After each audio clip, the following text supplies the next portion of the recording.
All you besties want to see it, so let's do a full face of Rare Beauty on this side and a full face of Fenty Beauty on this side. It really is a battle of who did it best. I'm going to choose to do it per product, so whether I like the Rare Beauty foundation more than the Fenty Beauty foundation, I'll let you know that way.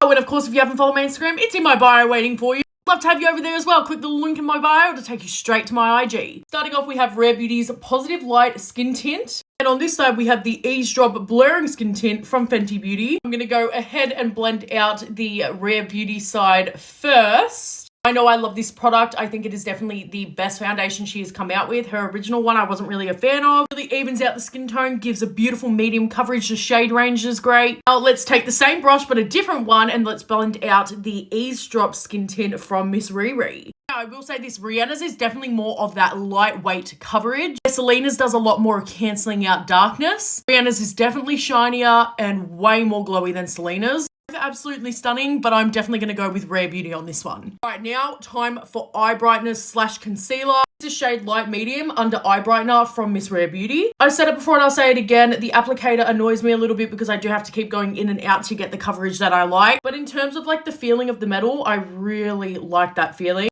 Very relaxing. Blends absolutely beautifully. You can use a brush or you can use a sponge. If you want more of a natural look, go with the sponge. Now we have Miss Riri's Bright Fix. I've said it before and I'll say it again. It's not my favorite. When I first tried this, I thought I loved it. It does a great job at brightening, does a great job at cancelling out darkness and concealing. But the only issue is after a few hours, if I do not set this in like immaculately, it's going to crease on me. So again, Rare Beauty wins for this one. Also, if you love any of these products, please keep using them. Just because they're not my favorite doesn't mean you couldn't use it. Sometimes things just don't work for me, but they will work for you. Now, this is where my decision gets harder. It's time to bronze. This is the Rare Beauty Iconic Bronzer Stick. I'm using the shade Happy Soul today because I am very pale. She's creamy, she's buildable, she's foolproof. I always say if you are a person that is new to contouring and not particularly sure what to do, this is a very easy product to figure out. It's great for beginners. Look at the blend, look at the chiseledness. It's a slay. So is the shade Mocha from Fenty Beauty. Like, she is loved, okay? It's the same thing. I will say that this one has a little bit more of a waxy formula. So for longevity, this is probably definitely better.